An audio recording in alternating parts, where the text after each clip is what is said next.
Fepetra tsy maintsy noraisina ny amin'ny fanatanterahana ny fanadihadiana ary anamorana izany fanadihadiana izany ihany koa ny tsy fahafahana mivoaka ny sistany Madagasikara ho an'ny solombavambahoaka Lantora Kotomanga. Io moa no fanazavana nentin'ny ministra ny atany sy ny fitsinjaram-pahefana tamin'ity andro androany ity. Toy izao ny fanazavana. Tsy midika ho sazy fa fepetra ara-panjakana tsotra noraisina noho ny fisiany fanadihadiana mbola andalam-panatanterahana ny famoahana ny fanapahan-kevitra mikasika ny tsy fahafaham-mivoaka ny lafitany Madagasikara na ny interdiction de sortie du territoire izay miatra amin'ny solombavambahoaka Lantora Kotomanga nanomboka omaly. Io no fanazavana nentin'ny ministra ny atitany sy ny fitsinjaram-pahefana Andriamatoa Mahafaly Solonandrasana Olivier androany. Misy ny atao hoe mesure administrative.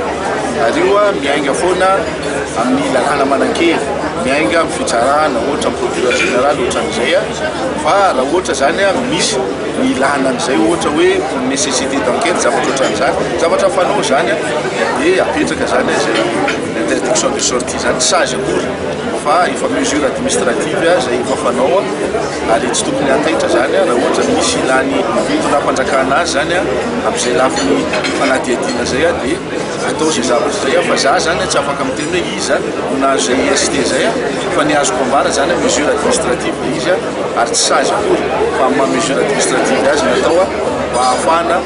manao fanadihadiana amin'ireny olona zay frappé ny interdiction de sortie rehetra. Nametraka fanamby hotratrarina ao anatin'ny 3 volana eo amin'ny famitana ny fanisany robasy amin'ny sokajy catégorie 2 izay nahazoana autorisation de port et de détention ny fitondram-panjakana amin'izao fotoana izao ho iatrany ny ministra. Ahafahana aloha manao recensement